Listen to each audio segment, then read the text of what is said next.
Pues bienvenidos todos. Es miércoles y como cada miércoles, pues es miércoles de astronomía de Clavius. Y pues nos da mucho gusto tener a otro invitado que participa con nosotros desde varios kilómetros de distancia, pero que ahora en esta nueva modalidad, pues las distancias se han acortado para bien y para mal. Pero bueno, en el caso de nuestras conferencias de astronomía, pues es para bien. Como lo anunciamos en nuestro cartel de la conferencia, nuestro invitado es Álvaro Rojas Arriagada y nos está visitando virtualmente desde Chile. Ahorita estábamos en el chisme un poquito de cómo están las situaciones allá, sobre todo en vísperas de un eclipse que van a tener por allá. Y pues, como yo lo he dicho ya una, dos, muchas veces, yo estoy enamorada de Chile y me emociona mucho la astronomía y sobre todo el día de hoy que viene desde este invitado que está en Chile. Y le voy a pedir a Gerardo que nos haga una presentación de Álvaro, por favor. Muchas gracias, Lore. Buenas noches a todos. Bienvenidos otra vez a los miércoles de Clavius. Y bueno, es un gran placer, un gran honor tener a Álvaro con nosotros, porque ahora no traje fotos del cajón de los recuerdos, no me dio tiempo de sacarlas, pero tengo una bonita anécdota porque cuando yo llegué a estudiar mi doctorado al Observatorio de Niza, me reciben y bueno, yo no hablaba bien francés y era un desastre y entonces me dijeron, alguien que me pude dar a entender con alguien, me dice, bueno, ven, acompáñame porque hay un tipito aquí que habla tu lengua y que seguramente él te va a poder explicar muchas cosas. Y entonces abren la puerta de una oficina y era Álvaro, fue la primera persona que me recibió y que me dio un tour por la universidad y por el observatorio y bueno, nos volvimos muy buenos amigos. Entonces es un gran honor tenerte aquí con nosotros, Álvaro. Déjenme leerles rapidísimo una semblanza. Álvaro estudió la licenciatura y el magíster en astrofísica en la Pontificia Universidad Católica de Chile. Posteriormente hizo un doctorado en la Université Nice Sofía Antipolis, en el Observatorio de Niza y se doctoró en el año 2016. En 2017 fue investigador postdoctoral del Instituto Milenio de Astrofísica y desde el 2018 hasta la fecha es investigador postdoctoral Fondesit del Instituto de Astrofísica de la Pontificia Universidad Católica de Chile. Álvaro se dedica a la arqueología galáctica, es decir, estudia la química de las estrellas muy viejas para entender cómo se formó nuestra galaxia. Álvaro, un gran placer que estés aquí con nosotros y te cedo el micrófono para que nos des tu charla y posteriormente pasamos a la sección de preguntas y respuestas. Muchas gracias. Bueno, muchas gracias, Gerardo. Gracias, Lorena. Bueno, y a todos aquí por los presentes. Gracias por la invitación a compartir con ustedes algunas anécdotas y algunas cosas de las que les voy a contar ahora. Y bueno, espero que lo que les voy a contar sea de su interés y que luego podamos conversar un poquito sobre esto o tomando esto como una excusa para hablar de otras cosas relacionadas con la astronomía, que es lo que nos une en este momento. Y bueno, el título de la presentación tal vez es un poquito pretencioso, pero voy a tratar en lo que sigue de hacer una pequeña pincelada sobre dos temas que se pueden relacionar.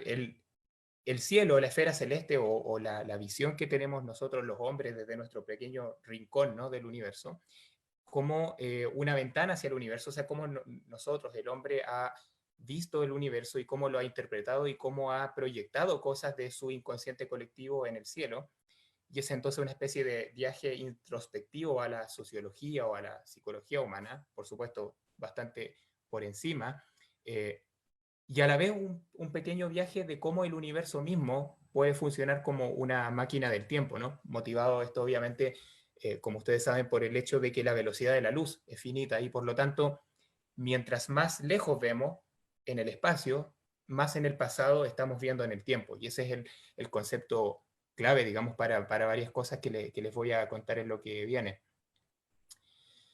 Entonces, quizás la manera más directa de partir con esto es mostrándole una imagen como esta, que tiene que ver con lo que el hombre ha hecho prácticamente desde que el hombre es hombre, ¿no? Que es observar el cielo y maravillarse con la majestuosidad del cielo nocturno, con esta parte de la naturaleza tan imponente y que en general a todas las culturas y a nosotros mismos, incluso siendo en general personas que tenemos menos relación con la naturaleza en general y menos una relación con el cielo en particular, debido a que vivimos en grandes ciudades.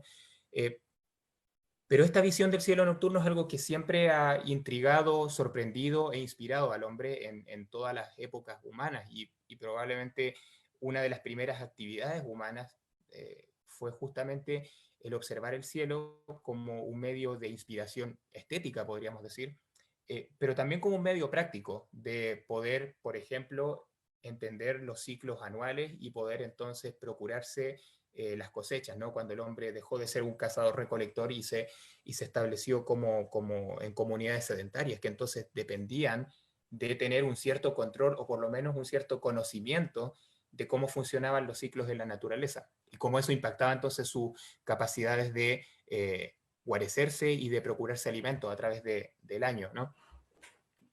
Entonces esto es algo que ha interesado y atraído profundamente a la humanidad desde siempre. Y tal vez si nos vamos o nos remontamos a las civilizaciones más antiguas, fueron quizás desde el principio mismo de la historia del hombre, desde el principio de la civilización, los mesopotámicos en general, los primeros que fueron grandes observadores del cielo. No solo en el sentido de saber ver las cosas y tratar de interpretarlas, sino también en el sentido de registrarlas, ¿no? Fueron probablemente los mesopotámicos, los babilónicos en particular, los babilonios, las primeras comunidades que establecieron la observación del cielo y el registro de lo que veían como algo sistemático y que eventualmente les dio pie a comprender algunos mecanismos. No necesariamente en cómo funcionan las cosas, pero en poder predecir ciertas cosas. Por ejemplo, se dice que los babilónicos fueron los primeros en descubrir el ciclo de Saros, ¿no? de los eclipses, a propósito de lo que hablábamos un poquito al principio cuando se estaban sumando ustedes. Y fueron los primeros que reconocieron este ciclo sin entender bien las causas detrás de eso, pero gracias a esa comprensión de tipo práctica, digamos, fueron capaces de predecir eventualmente eclipses en lo sucesivo. Y obviamente los cielos o la observación del cielo también fue súper importante para la gente que caminaba en el desierto, no sé, por decir algo, pensemos en beduinos o en gente que tenía que encontrar su senda bajo la luz de las estrellas para guiarse en las arenas del desierto. Nosotros tenemos actualmente maneras mucho más obvias, porque somos una sociedad más tecnologizada, de orientarnos, pero en la antigüedad y hasta no hace mucho tiempo, la manera más eficiente de orientarse fuera en las arenas del desierto o fuera en el mar era justamente la observación cuidadosa de las estrellas. Y entonces todo esto tiene que ver porque a la caída de la noche, prácticamente esto significaba el paso a la oscuridad y o uno se refugiaba o uno se dejaba acompañar y guiar por las estrellas, ¿no? Y esto fue algo que obviamente ocupó en actividad a las comunidades humanas desde muy temprano. Aquí vemos, por ejemplo, el círculo megalítico de Stonehenge, este conjunto de dólmenes, ¿no? Ubicados en el sur de Inglaterra, y que datan de más de 3.000 años antes de nuestra era. Y estas estructuras se revelan, y hay un montón de interpretaciones, algunas de ellas en un sentido espiritual, digamos, un sentido de rituales, pero también se ha logrado determinar, o por lo menos se ha propuesto, que la orientación de estos dólmenes y la forma en que esto se construyó tiene que ver con un intento de alinear esta estructura con algunos fenómenos astronómicos, por ejemplo, con la salida del Sol en el solsticio de verano o con la ocultación, digamos, del Sol al atardecer durante el solsticio de invierno. E incluso hubo alguien que hace algunas décadas atrás propuso, en base a una de las primeras simulaciones de computador, tratando de entender alineaciones, propuso que Stonehenge podría ser o podría haber sido una máquina prácticamente de cálculo astronómico que permitió a esta sociedad predecir eclipses.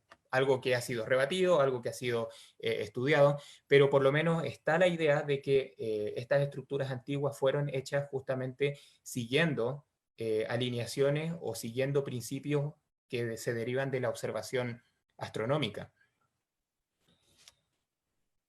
Incluso si nos movemos un poquito más hacia nosotros, en particular más hacia donde están ustedes, ¿no? En Mesoamérica, en la parte más al norte del continente, nos damos cuenta que todas las grandes o muchas de las grandes estructuras o de las grandes construcciones del mundo antiguo tienen que ver en cierto sentido también con astronomía. Si bien es cierto, estas estructuras tenían un propósito de tipo ritual, igualmente la forma en que se levantaron estas estructuras tiene algunos reflejos o hace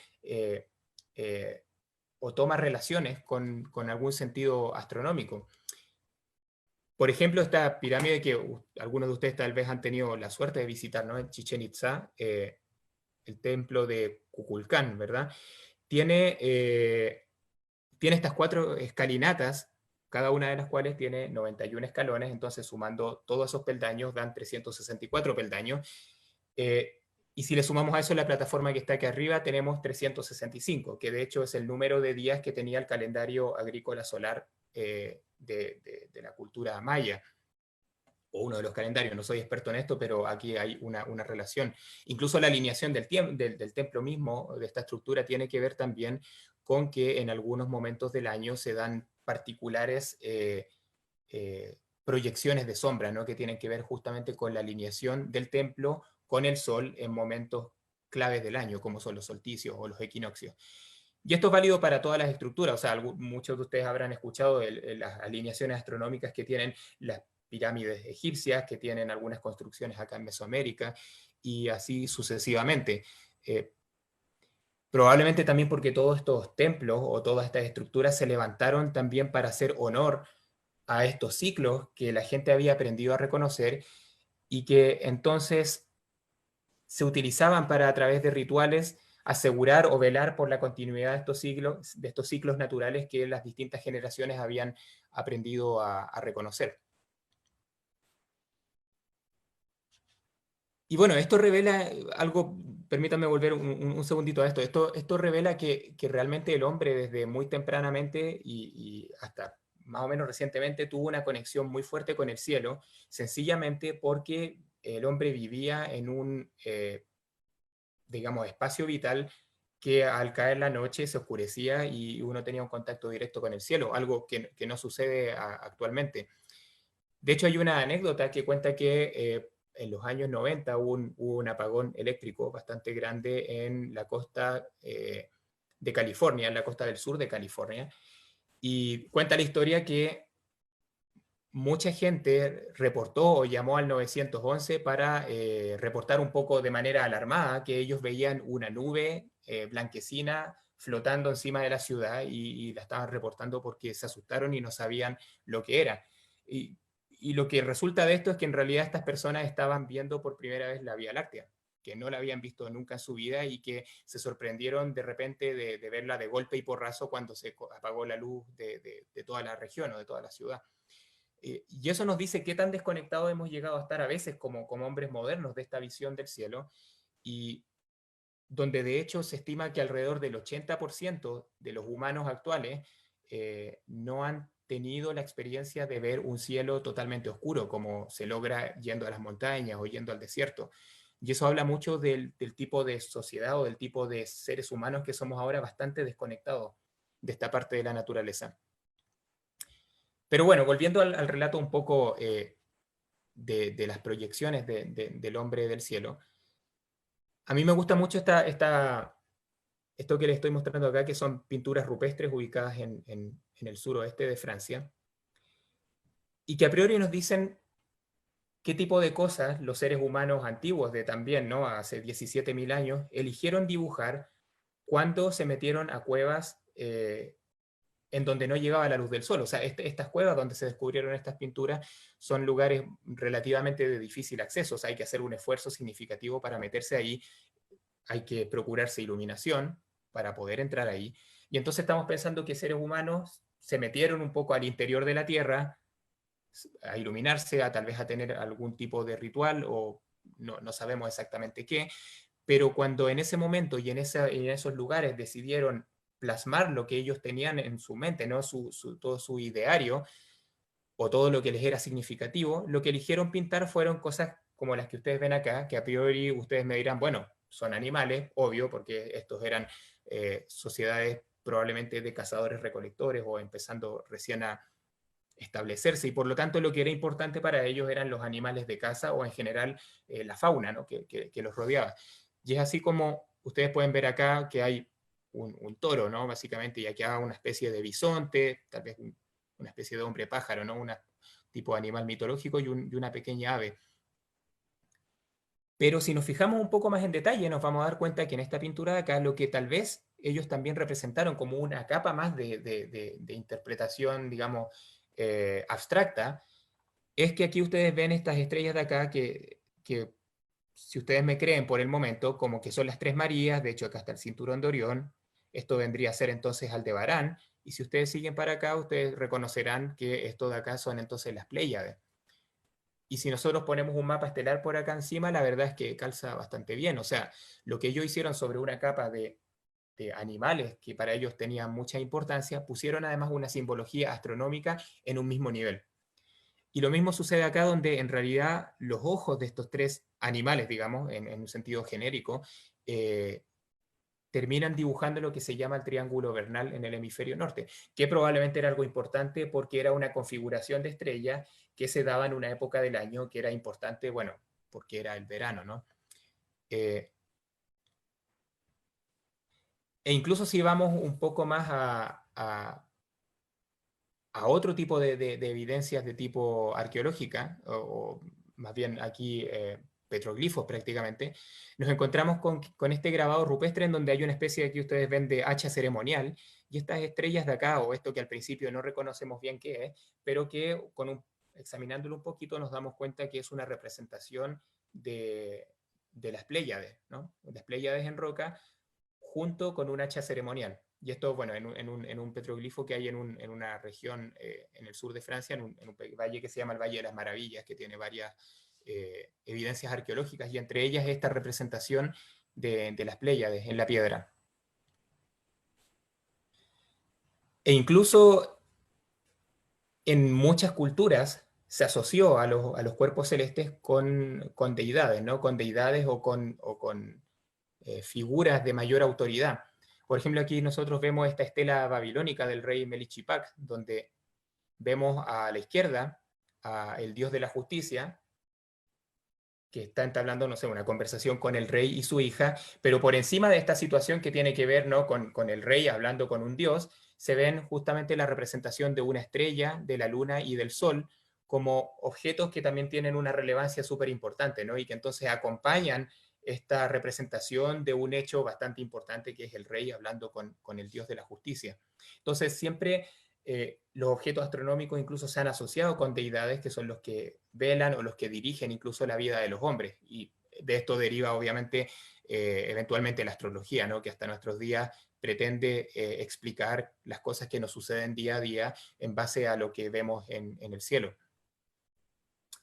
E incluso si nos vamos a algo un poquito más banal, digamos, nos vamos a dar cuenta que hay muchas referencias astronómicas donde quiera que uno se ponga a escarbar. Por ejemplo, acá en las banderas del mundo. Ustedes pueden ver acá que en particular en banderas que tienen relación con países en la parte sur, ¿no?, en el hemisferio sur, tienen representaciones aquí de la Cruz del Sur, que es una constelación que se ve bastante bien desde latitudes como donde me encuentro yo, aquí en Santiago. E incluso tenemos otras banderas en donde hay representaciones de otros objetos astronómicos, como la Luna, y esto podríamos pensar que es Venus en el caso de Turquía. Soles hay por montones, ustedes me podrían dar más ejemplos de eso. Incluso en Brasil acá, que está este típico orbe que asociamos con la bandera de Brasil, pero si vemos un poquito más en detalle nos damos cuenta que este orbe lo que representa es en realidad una sección de la esfera celeste. O sea, estos puntitos blancos que vemos acá en realidad son la Cruz del Sur, la constelación de Escorpión y algunas otras constelaciones del hemisferio sur. Entonces están de hecho dibujadas en la bandera de Brasil. Pero bueno, si nos salimos un poquito de esta perspectiva histórica y nos vamos a una perspectiva más física, ¿no?, de dónde estamos nosotros en el universo, lo primero que hay que decir es que, bueno, el universo es inmenso, ¿no? Eso es algo que todos nosotros sabemos intuitivamente o porque lo hemos aprendido. Y que por lo mismo las escalas de tiempo y las escalas de distancia son en general no a escala humana, ¿no? Aquí cuando hablamos de astronomía siempre las cosas se miden con números que de hecho se escapan casi a nuestra comprensión. Y entonces lo que los quiero invitar ahora, un poquito cambiando de sendero, es hacer un pequeño recorrido por el imaginario colectivo, pero relacionado con las cosas que nosotros o que la humanidad ha visto rutinariamente en el cielo, por decirlo así. Y en particular las cosas que vemos porque son la proyección en el cielo de nuestros vecinos más cercanos, ¿no? Y si nos ponemos en ese plano, obviamente nosotros partimos hablando del sistema solar, que es nuestra vecindad realmente local de objetos astronómicos que rodean a la Tierra. Entonces, para hacer este viaje, nada, les muestro esta figura acá, que evidentemente no está a escala, pero para hacer un pequeño inventario, ¿no? De que cuando hablamos del sistema solar, básicamente hablamos de una estrella central, el Sol, de una cantidad de planetas y de una cantidad bastante grande de escombros que están repartidos entre todos estos objetos. Y bueno, si partimos con el Sol, podríamos decir a priori que se trata prácticamente de la totalidad del sistema solar en términos de masa, ¿no? De la importancia que tiene esta estrella central, es prácticamente todo. Como ustedes ven aquí, en términos de masa, representa el 99.86% de toda la masa del sistema solar. Una gran parte de lo que queda, digamos, para completar el 100% está encerrado en la masa de Júpiter. Y el resto, incluyendo a nosotros en la Tierra y todos los demás planetas, somos una pequeña diferencia, una pequeña traza de masa con respecto a lo que es el Sol y Júpiter. Por lo tanto, somos realmente como el polvo que está sobre la mesa, o sea, una cantidad de materia bastante pequeña comparada con el Sol. Y bueno, el Sol mismo es una esfera gigante de gas y aquí casi uno puede ya empezar a hablar de números que empiezan a escapar inmediatamente de la experiencia humana, en que, por ejemplo, no sé, el Sol como estrella funciona en base a la fusión de hidrógeno, ¿no? A veces hablamos informalmente de que quema hidrógeno produciendo helio y produciendo un montón de energía. Ahora, ¿cuánta materia quema por segundo el Sol? 600 millones de toneladas. O sea, esa es la cantidad de hidrógeno que el Sol quema, digamos, por segundo para producir la energía que le permite mantenerse estable. 600 millones de toneladas suena como un número bastante grande, pero sin embargo, a esa tasa de quema, el Sol combustiona la masa equivalente de la Tierra en 70.000 años. O sea, a pesar de ser un número súper grande, es una cantidad ínfima de la materia del Sol que cada segundo se quema para producir energía. Y bueno, aquí inmediatamente empezamos a hacer un pequeño viaje en el tiempo, porque cuando nosotros pensamos en el Sol como esta astro central que emite luz, esta luz que nos llega a nosotros y que por lo tanto nos trae la información, nos trae la imagen del Sol, ya se demora 8 minutos luz en llegar del Sol hasta la Tierra, ¿no? A la luz que lleva la información ya le toma ese tiempo llegar hasta nosotros. Y por lo tanto uno podría decir, ¿no? De otro modo, que la imagen que nosotros vemos del Sol cuando la observamos, qué sé yo, con un telescopio adaptado especialmente o a simple vista con algún lente, es la imagen que tenía el Sol hace 8 minutos atrás. O sea, estamos viendo el pasado del Sol, aunque es un pasado bastante reciente, ¿no? Bueno, a propósito, los fotones que nos llegan del Sol, ¿cierto? Se demoran 8 minutos en llegar hasta nosotros, pero se demoran mucho más tiempo en salir del Sol. Toda la energía en todas las estrellas, en el Sol en particular, se produce en el centro, ¿no? Y a los fotones que se producen en un dado momento en el centro del Sol les toma alrededor de medio o 1 millón de años en salir del Sol. ¿Por qué? Porque el Sol es una masa de gas tan densa y tan apretada hacia el centro que los fotones no pueden viajar mucha distancia sin interactuar con un átomo de materia del Sol, y entonces son reflejados, ¿no? Rebotan con un átomo, tratan de viajar un poco más, rebotan con otro átomo, rebotan con otro átomo, y en este rebotar con infinitos átomos, digamos, muchos átomos, a medida que tratan de salir del Sol, se demoran medio millón de años. Y en el proceso pierden mucha energía. Los fotones, cuando se producen en el centro del Sol, son fotones muy energéticos, digamos, de rayos gamma. en la parte más energética del espectro electromagnético, pero después de rebotar millones de veces, en donde terminan demorándose cientos de miles de años en salir del Sol, además pierden un montón de energía y entonces cuando llegan a la superficie del Sol, a la fotosfera, que es lo que nosotros vemos, estos fotones han perdido tanta energía que ya su energía cae en el rango visual. Y es por eso que cuando se escapan y llegan a nosotros son fotones de luz visible y no más de rayos gamma. Y bueno, como habrán visto ustedes acá, también la temperatura central del Sol es otro número bastante grande, ¿no? 15 millones de grados, pero un poquito más fresco en la superficie, alrededor de 6.000 grados, y que es la parte, digamos, del Sol que nosotros vemos. Y como les decía recién, el Sol es una estructura muy grande, es prácticamente todo el sistema solar. Y a mí me gusta mucho esta representación que está en un museo, ahora no me acuerdo bien dónde, en que se representa el Sol como esta esfera transparente, ¿no? de plástico, y lo que ven ustedes adentro, todas estas pequeñas canicas de color azul, son pequeñas tierras, ¿no? Esto está a escala, entonces el Sol es esta cosa grande, y las canicas azules son representaciones de la Tierra. Entonces esta gente echó un montón de ellas hasta que llenamos el volumen del Sol. ¿Cuántas de esas se necesitan? 1.300.000. Esa es entonces la relación de volumen entre el Sol y la Tierra. Y eso nos da inmediatamente una idea de lo pequeño que es nuestro pequeño rincón del universo comparado ya con nuestra estrella más cercana. Entonces, si seguimos un poco más hacia afuera, tenemos el Sol y entonces tenemos, digamos, todo el resto de las cosas, de los cuales una parte relevante son estos 8 planetas, ¿no? Aquí acabo de tarjar el hecho de que sean 9, porque como ustedes saben, Plutón dejó de estar en la categoría de planetas hace algunos años atrás, el 2006. Pero bueno, tenemos 8 planetas, donde aquí les muestro el retrato familiar, ¿no? de todos ellos. Y aquí ustedes pueden ver que incluso a nivel de comparar planetas, hay 2 que son, digamos, los más grandes y los más masivos, que son Júpiter y Saturno, aquí representados sin anillos para hacerlo caber en la foto, ¿no? Júpiter siendo 317 veces más masivo que la Tierra, ¿no? O sea, ya es un gigante al lado de la Tierra, y siendo 11 veces más grande, ¿no? Tenemos que alinear 11 tierras recién para hacer el diámetro de Júpiter. Saturno, que es un poquito más chico, es 9,5 veces más grande que la Tierra, y los 2 planetas que siguen en tamaño, Urano y Neptuno, son 4 veces aproximadamente más grande que la Tierra. Entonces, incluso comparado con los demás planetas en el sistema solar, nuevamente la Tierra es un lugar o un objeto bastante pequeño, ¿no? Bastante poco relevante, podríamos decir. Y como ustedes ven acá, bueno, Plutón, que el año 2006 en Praga fue declarado como no planeta, por lo tanto lo ponemos un poquito acá en onda vintage, pero ya no se considera como planeta.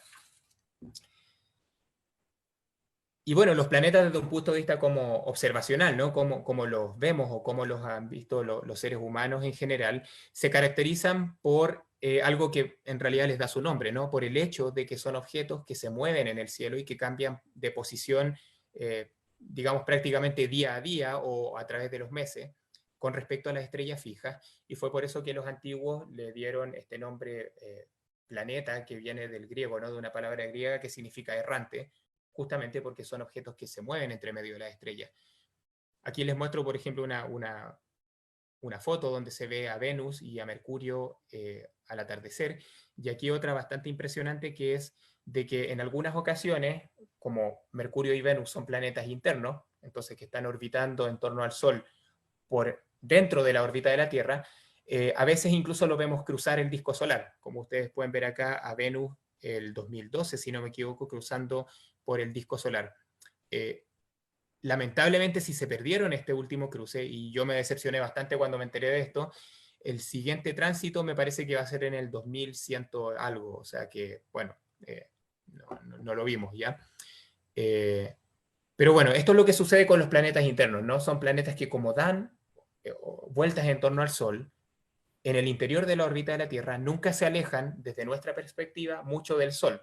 O los vemos al atardecer y al amanecer, y nunca muy alejados, en el sentido, por ejemplo, de que Venus se aleja máximo 47 grados desde el Sol, y Mercurio solamente 28 grados. Entonces son objetos que siempre encontramos cerca de la posición del Sol en el cielo.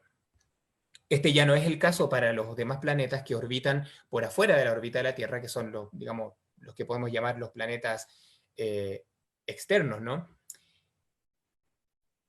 Y que son entonces planetas que podemos ver en, digamos, en cualquier lugar de la esfera celeste, en particular acá a veces incluso cruzándose en su camino con la Luna, ¿no? Y aquí vemos esta ocultación que me imagino que algunos de ustedes han tenido la suerte de ver, cuando un planeta como Saturno, por ejemplo, se oculta detrás del disco de la Luna. Y los planetas mismos, evidentemente por esta razón que los hace tan especiales, han sido relevantes en la historia de la astronomía, ¿no? De hecho, por eso reciben este nombre especial. Y sin ir más allá, los nombres de los planetas, por ejemplo, se reflejan en algo tan cotidiano como los días de la semana, ¿no? Si empezamos a examinar de dónde vienen etimológicamente los nombres de los días de la semana, nos damos cuenta que, por ejemplo, el lunes viene de la luna, el martes de Marte, miércoles Mercurio, jueves Júpiter, viernes Venus, sábado Saturno, y bueno, domingo, me preguntarán ustedes de dónde viene, inicialmente viene del Sol, nosotros le llamamos domingo, ¿no? Por una tradición cristiana en que se le decidió llamar Dies Domenica, o sea, el Día del Señor, y por lo tanto se abandonó esta antigua referencia de Dies Solei que tenían, por ejemplo, los romanos, como ellos lo llamaban. De hecho, esa es una referencia que se conserva en el inglés, ¿no? Sunday, que justamente quiere decir el Día del Sol. Y entonces, si hacemos una exploración de nuestro vecindario más cercano de los planetas y pensamos de nuevo en este ejercicio de cuánto se demora la luz en llegar a tal o cual objeto, nos damos cuenta que, como les comenté hace un ratito atrás, a la Tierra la luz se demora 8 segundos, a Mercurio, que está un poquito más cerca, ¿no? Bastante más cerca del Sol, se demora 3 minutos, y así si ustedes van recorriendo esta tabla, se dan cuenta que mientras más nos alejamos, evidentemente más tiempo le toma a la luz llegar desde el Sol hasta ese objeto. Y aquí a modo de exagerar un poco esto, les incluyo Plutón, y ustedes ven que la luz se demora 5 horas y media en llegar a Plutón. Es decir, si nos paramos ahí, estamos viendo la imagen del Sol como era hace 5 horas y media. Y eso ni siquiera es todavía el borde del sistema solar. Es decir, es el último planeta, ¿no? O bueno, último explaneta del sistema solar. Pero el sistema solar se extiende mucho más allá que Plutón. De hecho, el diámetro, digamos, del sistema solar, si consideramos solamente la órbita de Plutón, son prácticamente 12 horas luz, ¿no? Pero si consideramos lo que hay más allá, o sea, dónde está la influencia del Sol, que es lo que se llama la heliosfera, el tamaño del sistema solar se puede ampliar incluso casi hasta un año luz. O sea, pasamos desde las horas luz a los meses luz y casi llegamos al año luz, considerando lo que es la nube de Oort, esta enorme nube de escombros que rodea el sistema solar, y considerando hasta dónde el Sol tiene cierta influencia con respecto al resto de la galaxia. Estamos hablando de un año luz, que ya es bastante, una distancia grandísima, pero aún así es una fracción pequeña de la distancia entre el Sol y la estrella más cercana. De hecho, sí, antes que me olvide, a mí suelo en esta parte hacer una analogía, que es el hecho de que si yo tomara una esfera, digamos un melón, ¿no? Una fruta grande, y la coloco, en este caso voy a hacer el ejemplo con ustedes, si la coloco en el Zócalo de Ciudad de México, y yo tomo otro melón, o sea, otra esfera pequeña, digamos, de 20 centímetros de diámetro, yo siempre le pregunto a la gente por cuánto habría que alejar estos dos objetos para que su relación de distancia con respecto al tamaño fuera la misma que entre el Sol y la estrella más cercana. Y la pregunta, estuve haciendo el calculito hace rato y de hecho ya, no sé si lo... Claro, si yo coloco el melón en el centro de la Ciudad de México, el otro melón tendría que colocarlo acá en Chile, de hecho, en Antofagasta, para que estos dos objetos estuvieran en la correcta proporción de separación con respecto a sus tamaños. Y eso nos da una idea bastante impresionante ya de que incluso considerando las dos estrellas más cercanas, la distancia que las separa es enorme. ¿Y qué hay entre esos dos objetos? Aparte de, bueno, alrededor del Sol, el sistema solar, más allá de él prácticamente nada. O sea, estamos hablando de un vacío prácticamente perfecto existiendo entre ya las dos estrellas más cercanas.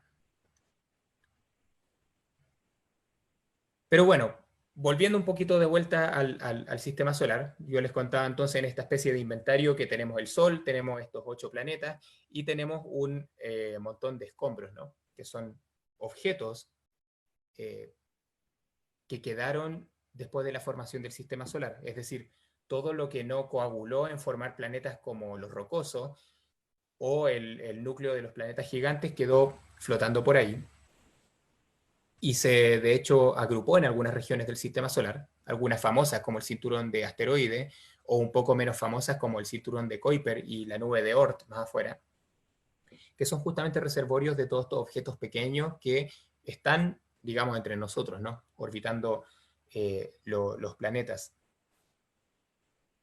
Y un tipo de estos objetos que, de hecho, desde la antigüedad sorprendieron y impresionaron bastante son los cometas. Y esto justamente viene de una observación que la humanidad hizo desde épocas muy antiguas, de que todo lo que vemos en el cielo parece ser bastante inmutable, ¿no? Las estrellas están fijas, de hecho, de ahí viene nuestra palabra firmamento, ¿no? Para describirla. La estrella fija y salvo los planetas que se mueven de una manera un poco alocada, pero finalmente casi predecible, la mayoría de los objetos o son estrellas fijas o son planetas, ¿no? Y entonces se asoció siempre el cielo con algo incorruptible, algo que no cambiaba, que solamente tenía ciclos, digamos ciclos anuales o ciclos diarios, pero que mantenía sus posiciones y mantenía su estrella fija, casi como que fueran de otra sustancia, ¿no?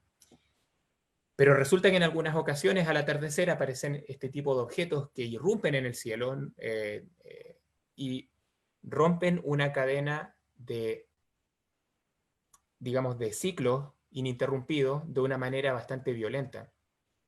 Y es por eso que impresionaron, tal como lo hacen todavía con nosotros, sabiendo de qué se trata, pero a los antiguos incluso más los sorprendió el darse cuenta que súbitamente aparecían estas especies de exhalaciones en el cielo que nadie sabía de dónde venían, ni nadie sabía predecir cuándo iban a suceder.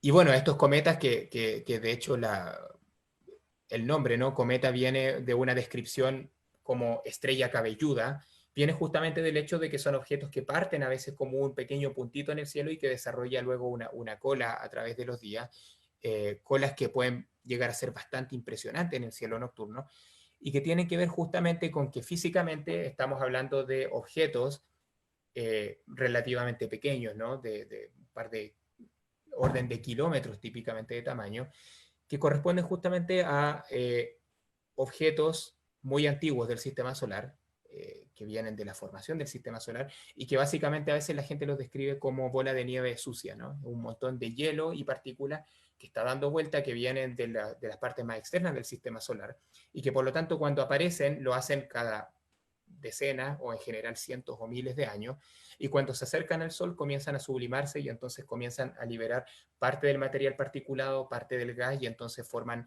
estas famosas colas cometarias. Y que cuando los vemos más de cerca, de hecho, como en esta imagen acá, no me acuerdo si esto es el cometa Hale-Bopp o es otro, pero es una situación bastante típica que cuando uno observa un cometa lo ve con dos colas, ¿no? Esta cola de polvo que parece curvarse, porque en el fondo sigue o digamos dibuja la trayectoria que lleva el cometa en torno al Sol, y esta otra cola de iones que se ve siempre bastante recta y apuntando exactamente en dirección opuesta del Sol.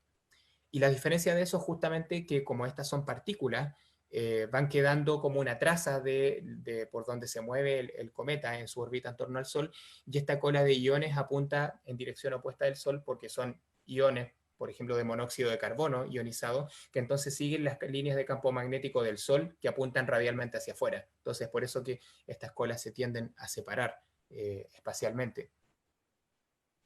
Y bueno, todavía estos son objetos que nos impresionan bastante a nosotros cuando aparecen en el cielo nocturno, y mucho más lo fueron para las culturas antiguas, que no solo, como les decía, no eran capaces de predecirlo cuando iban a suceder, sino que además aparecían de manera bastante notoria en el cielo, y entonces la gente los comenzó a asociar, y en general en culturas independientemente se tendió a asociar con eventos no muy buenos, digamos, para los hombres.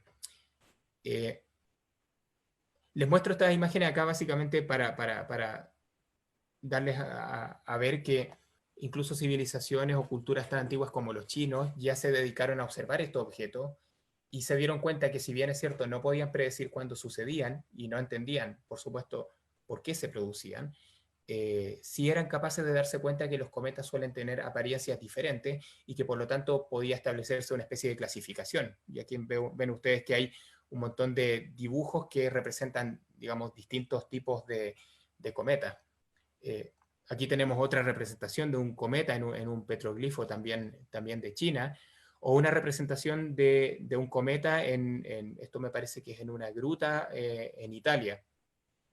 Entonces, evidentemente, esto refleja que eran fenómenos bastante impresionantes, y que incluso hasta épocas relativamente recientes se discutió si estos eran fenómenos atmosféricos o eran fenómenos astronómicos. Es decir, si eran, como la gente lo empezó a asociar, miasmas o exhalaciones de la Tierra, exhalaciones malignas por lo demás, que aparecían en el cielo como especies casi de flatulencias de la Tierra, o eran objetos que tenían que ver con la esfera celeste, ¿no? Con lo que había fuera de la esfera mundana. Cosa que por supuesto fue bastante rebatida, porque se asumía que el cielo era perfecto, inmutable y incorruptible, ¿no? Por lo tanto, esto tenía que ser casi una manifestación atmosférica. Pero justamente al pensar en los cometas como vapores, como miasmas, como exhalaciones de la Tierra, se les asoció en general con la ocurrencia de calamidades, ¿no? Como anunciadores de males o de situaciones negativas para las distintas culturas. Y de hecho, desde la antigüedad se asoció con desastres, y durante la Edad Media se asociaba la aparición de cometas, por ejemplo, con la muerte de reyes. Cuando murió Carlomagno en el 814, se asoció la muerte de este importante rey o emperador por la aparición de un cometa, que en realidad no hubo ningún cometa alrededor de ese año, pero los astrónomos o astrólogos dijeron que, bueno, es un cometa que no se veía, pero evidentemente si murió Carlomagno tuvo que haber sido porque apareció un cometa que no lo vimos, ¿no? O sea, casi se usaba como chivo expiatorio para explicar tragedias mayores. Entonces se usaba como chivo expiatorio para explicar por qué se muere un rey, pero aquí les muestro una situación contraria, que viene un poco desde el punto de vista del arte, que es un chivo expiatorio para explicar el nacimiento de un rey. Esta es una pintura del Giotto en una capilla en Padua, Italia, que es una representación de la adoración de los reyes, que se hizo por ahí por 1304, 1306, y bueno, él aquí representa todo lo típico, ¿no? De la tradición cristiana, los Reyes Magos, los regalos, etc. Pero cuando él eligió representar lo que era la estrella de Belén, en vez de dibujar una estrella, lo que hizo fue dibujar o pintar, ¿no? En este fresco más bien, un cometa. Y bueno, ¿por qué un cometa? Porque justo unos años antes, en 1301, hubo una pasada del cometa Halley bastante prominente, que evidentemente produjo mucha conmoción, y entonces el Giotto, recordándose de esta experiencia sorprendente astronómica de unos años antes, decidió representar la estrella de Belén como un cometa. Se piensa, ¿no? Se supone que es el Halley justamente por la coincidencia de fechas. Y de hecho, cuando la ESA diseñó su primera misión de espacio profundo, que fue una sonda que justamente se diseñó para ir a observar el cometa Halley, la bautizaron Giotto, en honor justamente a esta pintura del siglo XIV, donde él eligió representar un cometa en una situación, digamos, bastante relevante, ¿no? Para la cultura occidental. Pero como les decía, los cometas, la aparición en el cielo de estos objetos siempre representó guerras, pestilencia, muerte, tragedias, muertes de reyes o caídas de imperios. Aquí ustedes ven un pequeño potpurrí, ¿no? De imágenes en donde siempre se asocia la aparición de un cometa con alguna tragedia, por ejemplo aquí en Bélgica, o incluso con el acontecimiento de fenómenos que incluso escapan a la lógica, ¿no? Como que el Sol decidió en algún momento escupir fuego sobre una ciudad que entonces se incendió, pero eso fue porque apareció un cometa, o incluso la ocurrencia de algún terremoto, como es el caso, por ejemplo, de esta representación acá, que tiene que ver con el terremoto de 1556 en Istambul. Inmediatamente se asoció la ocurrencia de este terremoto bastante destructivo en Istambul con la aparición unos meses antes de un cometa que entonces adelantó, o más bien tal vez produjo, que sucediera esta tragedia. Incluso la misma caída de Constantinopla, ¿no? Algunos años antes, en 1453, se asoció a que también hubo una pasada de un cometa, y de hecho esta imagen de acá lo que representa es, bueno, viene de un libro que se llama Las Crónicas de Lucerna, y que justamente trata de explicar que la caída de Constantinopla justamente estuvo precedida por la aparición de un cometa. Y de hecho aquí ustedes pueden ver que lo que se relata es algo bastante caótico, ¿no? Casi como que hubo una lluvia de sangre, aparecieron animales con 2 cabezas, aparecieron bebés deformes, además se ve casi que además de la conquista de la ciudad hubo un terremoto, o sea, toda una cantidad de tragedias sucediendo al mismo tiempo sobre un lugar, y cuya explicación obvia, digamos, era que habían sido anunciadas o habían sido producidas por la aparición de un cometa. Entonces uno puede decir, bueno, que durante la Edad Media, todas las tragedias que en general siempre han caracterizado por azotar a la humanidad de tiempo en tiempo, eran asociadas a la aparición de cometas como una manera de darle explicación, ¿no? Y por último, de tener un poco de resiliencia frente a las cosas que sucedían. Incluso, por ejemplo, ustedes ven acá que la aparición de un cometa, nuevamente el Halley, como lo ven acá, fue un mal presagio para el rey Harold II con la invasión normanda a Inglaterra en el 1066. Y bueno, entonces podríamos decir que qué imaginación que tenía la gente de la Edad Media, ¿no? Que se imaginaban las peores cosas cuando llegaba un cometa. Pero resulta que esto también nos ha durado hasta épocas bastante recientes. Aquí les muestro un par de ejemplos de cosas que aparecieron en periódicos, más o menos por la época que precedió a la penúltima pasada del Halley en 1910. Y como ven ustedes acá, las noticias eran bastante trágicas, ¿no? Como que íbamos a ser volados casi de la superficie de la Tierra como insectos, o que se viene el fin del mundo porque el cometa Halley va, digamos, a destruir la Tierra, la vida en la Tierra. O incluso acá alguien que aprovechó de hacer negocios y se promocionaba como diciendo, bueno, si quieren escapar a los efectos nocivos del cometa, arriéndenme un submarino y sumérjanse, ¿no?, en el lago o en el mar para escapar de la muerte motivada por el cometa. Y así, si ustedes incluso buscan en internet, van a encontrar que hubo un montón de caricaturas, o sea, cosas en tono serio y menos serio, pero que básicamente anunciaban que tal vez el cometa Halley iba a producir una muerte masiva o algún desastre mayor. Y esto estamos hablando de algo que sucedió a principios del siglo pasado, ¿no? Bastante lejos de toda esta ideario medieval, pero aún así con la tragedia bastante presente como algo asociado a la aparición de un cometa.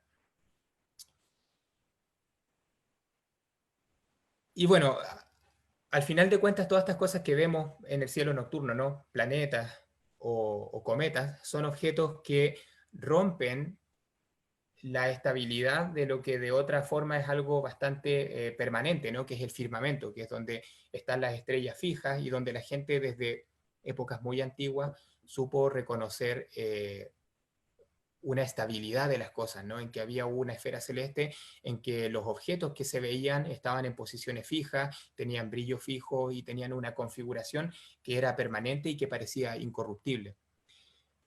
Y es entonces que desde muy temprano las distintas civilizaciones, las distintas culturas, hicieron tal vez el mismo ejercicio que uno hace cuando niño, este típico ejercicio, ¿no?, de puntillismo, que es buscar dibujos o buscar configuraciones en las estrellas como fuentes puntuales y asociarles alguna historia. Y es así como las distintas culturas vieron en las estrellas la imagen de héroes, de animales reales o mitológicos, de objetos o de situaciones de la vida cotidiana o del ideario mitológico de cada civilización. Y nosotros, como cultura occidental, somos los herederos de un bagaje cultural que tiene que ver con constelaciones que fueron creadas, o por lo menos transmitidas básicamente, desde la cultura greco-latina, ¿no? Digamos, la cultura mediterránea, que es así como tenemos nombres que vienen en general de situaciones o de héroes que tienen que ver justamente con ese ideario colectivo. Y eso es fundamentalmente el caso para cuando nos referimos a constelaciones del hemisferio norte, ¿no? Que es el cielo que ustedes allá en México pueden disfrutar cada noche.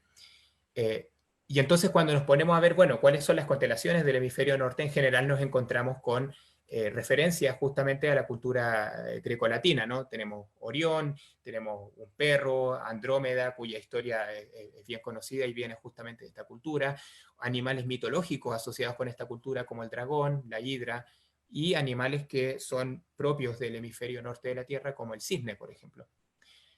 Pero cuando nos vamos a las constelaciones australes, las más australes, las que se ven acá desde Chile o desde el sur de Chile, nos encontramos con que el ideario que se proyectó en el cielo es radicalmente diferente, ¿no?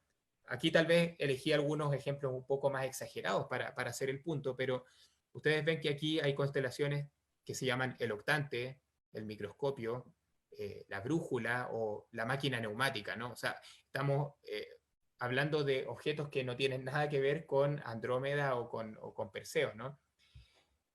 Y esto viene justamente de que las 48 constelaciones clásicas, digamos, las que se ven o las que se veían desde el Mediterráneo, desde la región mediterránea, son las que justamente clasificó o codificó, o por lo menos transmitió a la posteridad Claudio Ptolomeo en el siglo II, y son las que les mostraba aquí recién, junto con muchas otras. Mientras que las constelaciones más del hemisferio sur son constelaciones que se inventaron, por decirlo así, más en el siglo XVII, primeramente por navegadores holandeses que le dieron a constelaciones australes nombres de animales exóticos, que son animales propios de esta región del mundo, como el tucán,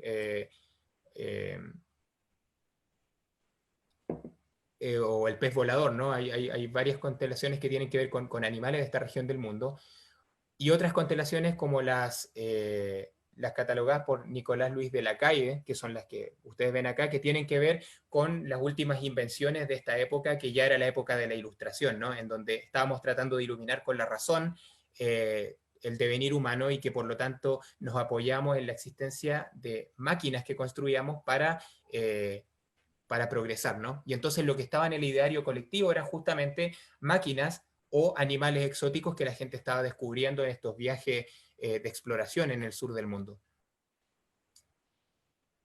Pero bueno, independiente de eso, las constelaciones son básicamente proyecciones nuestras en el cielo, ¿no? Son básicamente los asterismos que vemos en las estrellas más prominentes, en lo que de otro modo es un mar de estrellas que vemos durante la noche.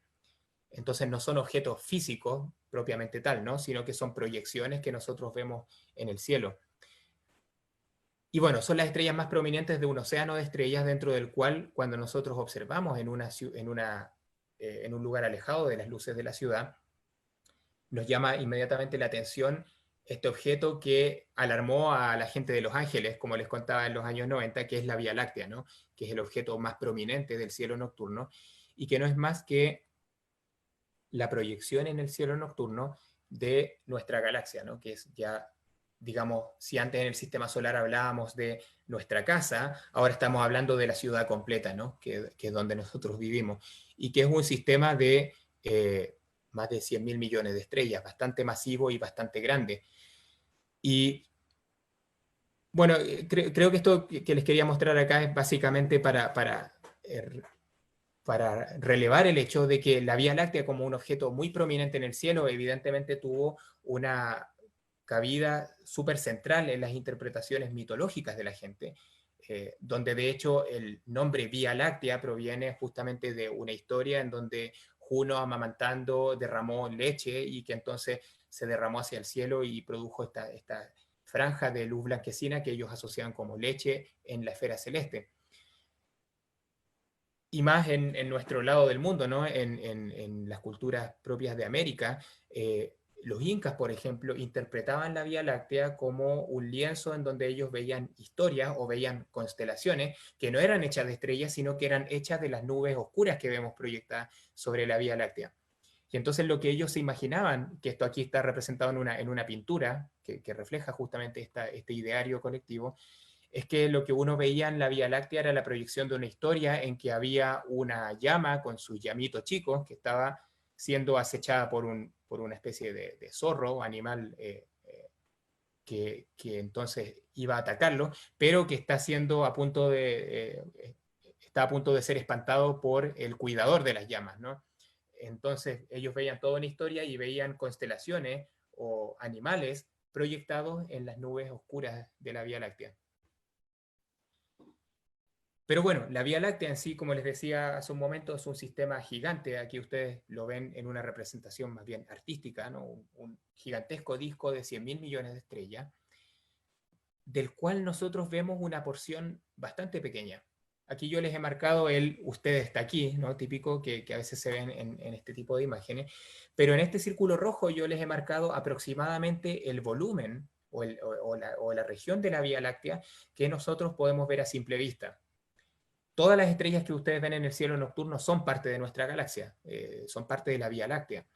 Y en particular lo que nosotros vemos, hasta las estrellas más lejanas que vemos, corresponde a un pequeño volumen que tiene este tamaño más o menos, y por lo tanto a simple vista, como ustedes ven, prácticamente vemos nada de la Vía Láctea. Cuando ya usamos telescopios comenzamos a ver más lejos. Y somos entonces, hasta que llegaron los telescopios, estábamos restringidos a ver un volumen bastante pequeño de nuestra propia galaxia, un volumen local bastante pequeño,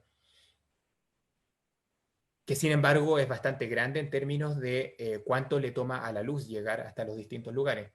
Por ejemplo, a la luz le toma ya 30.000 años en llegar desde el centro de nuestro sistema, de la Vía Láctea, hasta donde estamos nosotros, digamos, a medio camino entre el centro y la periferia. Y además la Vía Láctea se demora 230, 250 millones de años en dar una vuelta completa. Por lo tanto, uno podría pensar que la última vez que la Tierra estuvo pasando, digamos, por este mismo punto dentro de la vuelta que da por la Vía Láctea, lo que había en la Tierra eran los dinosaurios o los animales que habían a comienzo del Triásico, ¿no? Hace 200 millones de años y tal.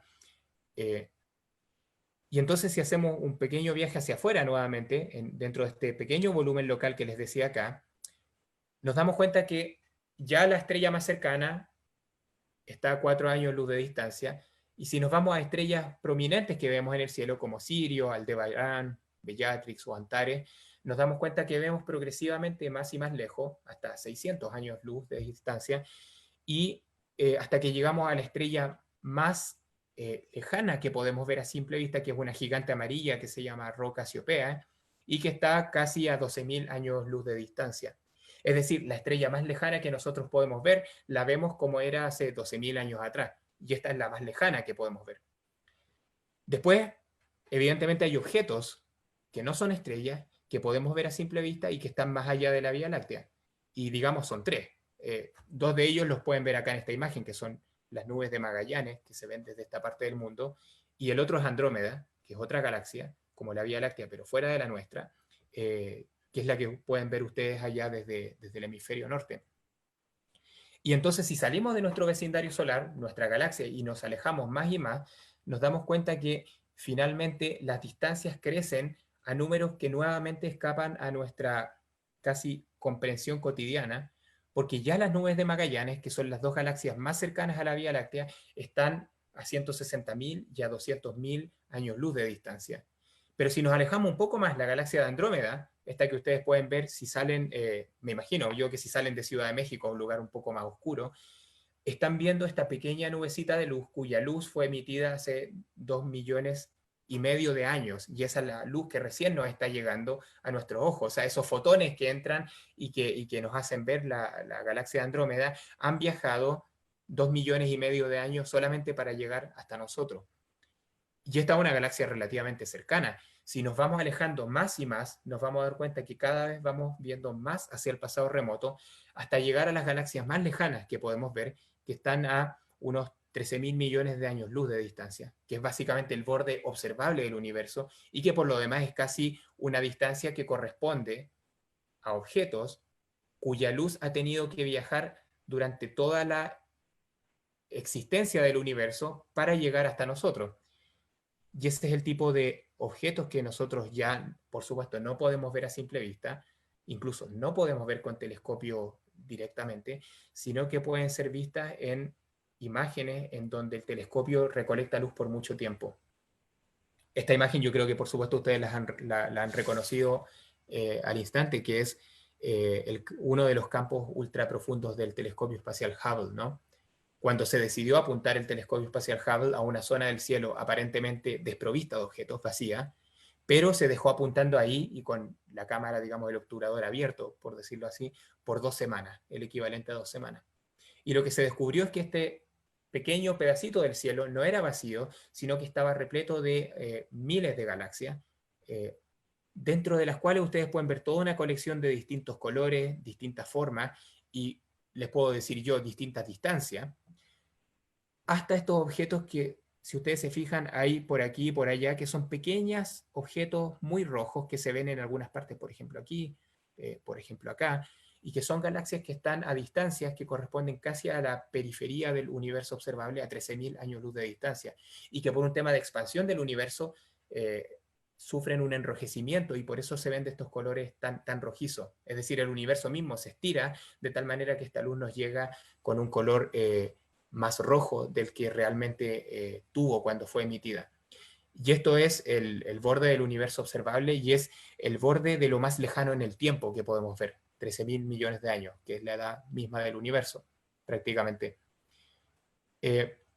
Entonces, bueno, creo, por lo que he mirado a hurtadillas de mi reloj, estamos en la hora y nada, quisiera terminar solamente diciéndoles que evidentemente, como muchas cosas en la vida, lo que se ha dicho sobre el cielo o lo que se ha proyectado por las distintas culturas humanas en el cielo, generalmente termina diciendo más acerca de las culturas que lo dijeron que acerca del cielo nocturno, ¿no? Y entonces el análisis o el estudio o la comprensión de lo que las distintas culturas han visto en el cielo nocturno nos da una idea de cómo era su forma, en el fondo, de ver el mundo y cómo era su forma de relacionarse con la naturaleza. Y sobre todo con esta parte de la naturaleza tan impresionante que es el cielo nocturno. Y nada más quisiera terminar con una invitación que en el contexto de gente como ustedes aficionados a la astronomía es bastante obvia, pero con la invitación de siempre estar pendientes del cielo nocturno, de no perdernos de esto, que así como nos dan ganas a veces de ir a la montaña o al bosque, busquemos siempre esa necesidad o satisfacer esa necesidad de ir a cielos oscuros y disfrutar de esta parte tan impresionante de la naturaleza. Así que bueno, eso, les agradezco por la paciencia de haberme escuchado y espero que podamos conversar ahora de lo que ustedes quieran, en realidad. Muchas